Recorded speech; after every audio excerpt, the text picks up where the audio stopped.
풋볼티키 맞다. 빠따. 안녕하세요. 풋볼티키 빠따의 윤캐 백필입니다. 반갑습니다. K리그 역사상 최다 준우승에 빛나는 울산 현대축구단에 대해서 오늘은 이야기를 해볼까 하는데요. 울산이 무려 15년 만에 다시 한번 우승 도전에 나섰습니다. 울산은 K리그를 대표하는 명문 구단 중에 하나이지만 사실 우승 기록만 놓으면 굉장히 아쉬운 팀 중에 하나거든요. 심지어 지난해에는 영원한 라이벌인 포항에게 마지막 경기에서 발목을 잡히면서 전북에게 다득점 1점 차이로 우승을 뺏기고만 울산입니다. 그래서 이번 시즌에 울산의 이 우승을 향한 의지는 어느 때보다도 뜨겁다라고 말씀드릴 수 있을 것 같습니다. 자, 그렇다면 2020 시즌 울산 현대의 달라진 점을 한번 짚어보겠습니다. 네, 가장 눈에 띄는 점은 영입한 선수들의 퀄리티입니다. 국대급 자원인 이청용, 조현우, 고명진, 윤빛가람, 정승현, 김기희 등 이번 시즌 앞두고 영입한 선수들 명단이에요. 그만큼 엄청난 선수들을 영입하면서 대대적인 보강을 했던 울산이고요. 특히 이청용 선수를 영입을 하면서 이 공격의 창의성이 또 살아나기도 했고, 대구에서 조현우 선수를 이제 데려오면서 수비 부분에서도 굉장히 이제 개선이 된 부분을 보여주고 있거든요. 네, 맞습니다. 정규리그 22라운드가 끝난 현재 울산 현대는 15승 5무 2패 승점 50점으로 리그 선두를 지키고 있습니다.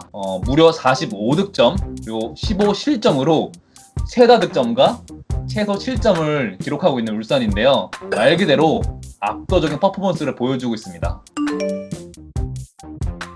자, 하지만 이렇게 압도적인 퍼포먼스를 보여주고 있는 울산 현대인데, 지난 시즌만 봐도 울산이 굉장히 잘 나가다가 이 마지막에 한 경기, 이 단 한 경기에서 미끄러지면서 우승을 놓쳤잖아요. 자, 올해도 승점 석점을 챙겨야 될 경기들에서 번번이 미끄러지면서 어느새 리그 2위인 전북에게 승점 9점 차까지 추격을 허용하고 있는 울산 현대거든요. 이 참 압도적인 퍼포먼스라고 말씀을 드렸던 것과는 조금은 다른 모습이 또 나오고 있습니다. 울산이 압도적인 퍼포먼스를 보인다고 말씀을 드렸지만 우승을 하기 위해서는 분명히 해결해야 할 숙제가 분명히 있거든요. 우선은 울산에서 올 시즌 압도적인 공격력을 보여주고 있는 주니어에게 짐을 좀 덜어줄 수 있는 그런 선수들이 많이 필요하다고 생각이 드는데요. 이번 시즌에 주니어는 리그에서만 24골을 넣으면서 정말 압도적인 퍼포먼스를 보여주고 있지만 사실 울산이 주니어에게 좀 많이 의존하는 경향을 보이고 있어요. 주니어가 골을 못 넣거나 막히는 날에는 승점 3점을 챙기지 못한다는 말이 있을 정도입니다. 실제로 주니어 외에 울산에서 골을 많이 기록하는 선수가 없는데요. 제가 K리그 득점 랭킹 20위권을 살펴봤는데 20위권 안에 주니어 외에 다른 울산 선수가 없었어요. 그나마 그 다음으로 많은 골을 넣은 선수가 김인성인데요. 김인성은 4골을 기록하면서 좋은 모습을 보여주고 있지만 주니어의 짐을 덜어주기에는 조금은 아쉬운 모습이에요. 그만큼 주니어에게 편중된 부담을 좀 덜어주지 않는다면 마지막 파이널 라운드에서 조금 힘들 수도 있지 않을까라고 생각이 듭니다. 그렇죠. 게다가 전북의 추격도 굉장히 매섭습니다. 시즌 초반까지만 해도 울산과 전북의 승점 차가 꽤 났던 걸로 저는 기억을 하는데, 어느새 승점 2점 차까지 거리를 좁혀놨거든요. 심지어 이 울산이 이번 시즌 단 2패를 당했는데 이 2패가 모두 전북에게 당한 패배입니다. 그렇기 때문에 전북을 잡지 못하면 이번 시즌 우승도 사실상 좀 어렵지 않을까라고 하는 우려가 좀 있거든요. 게다가 이 24골을 쏟아 부으면서 굉장히 좋은 모습 보여주고 있는 주니어지만 전북전 2경기에서는 한 골밖에 못 넣었는데 이 한 골도 심지어는 PK골이란 말이에요. 이 전북전에서 주니어가 이 발끝을 날카롭게 세우지 못한다면은 이 전북전 승리를 가져오는데 굉장히 어려움이 있을 수밖에 없겠죠. 말씀해주신 것처럼 이상하게 울산이 전북만 만나면 좀 쪼그라드는 경향이 있는 것 같아요. 울산 현대의 공격력이나 경기력만 봤을 때는 전북에게 절대 뒤지지 않는 경기력인데 유독 좀 소극적인 경기를 하면서 말리는 경우를 많이 봤거든요. 최근에 펼쳐졌던 울산과 전북의 경기에서 유망주인 박정희 선수가 선발로 나왔던 거예요. 저는 충분히 주니어 선수가 나와서 공격력을 해결해줄 줄 알았는데 박정희 선수는 사실 올 시즌에 6경기 나와서 한 골도 못 넣은 선수였고 전북을 상대하기에는 아직은 좀 부족하다는 생각이 드는 선수인데 결국에는 해결을 못 보니까 전반전에 바로 교체하고 말았거든요. 도전적인 라인업이긴 했지만 결과를 못 거저었잖아요.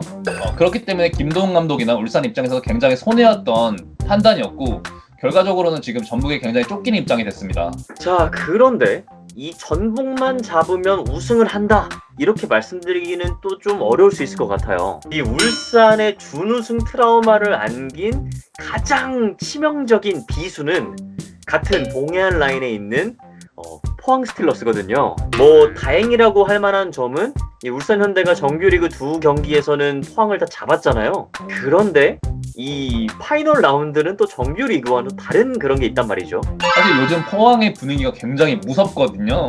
포항의 리그 기준으로 최근 5경기에서 무려 4승 1무를 거뒀습니다. 특히 정규리그 마지막 경기였던 상주전에서는 한 명이 퇴장당한 상황에서도 4대3으로 상주를 꺾으면서 잘 나가는 집안의 면모를 보여줬습니다. 이러한 기세라면은 포항이 파이널 라운드에서 울산을 방해하지 말라는 법은 또 없어요. 저희가 녹화하고 있는 23일 오늘 펼쳐졌던 울산과 포항과의 FA컵 4강 경기에서 무려 연장전까지 가는 혈투 끝에 울산이 이겼지만 포항이 울산의 힘을 빼놨거든요. 그만큼 둘이 만나면 정말 진이 빠지고 정말 정말 이런 악연도 없어요. 네. 네, 결정적으로는 파이널 라운드는 한 경기 한 경기가 살아오는 판이기 때문에 이 전북과 포항을 넘지 못한다면은 사실 울산의 우승을 점치기는 좀 힘들 수도 있다고 생각을 합니다. 만약 이번에도 울산이 우승을 하지 못한다면 김도훈 감독과 울산의 동행도 끝이 나지 않을까 싶은데요. 사실 이 부분은 저희가 조심스럽게 좀 말씀을 드리는데 김도훈 감독이 부임하고 나서 울산에서는 지원을 굉장히 많이 해줬어요. 근데 작년, 재작년 준우승을 했고 올해도 만약에 우승을 놓치게 된다면 울산 구단에서도 김도훈 감독의 거취를 조금 고민을 할 것 같아요. 그만큼 많은 부담감을 가지고 울산이 파이널 라운드에 돌입할 순간이 왔습니다. 사실 저희가 울산 팬분들과도 인터뷰를 꽤 했었잖아요. 네.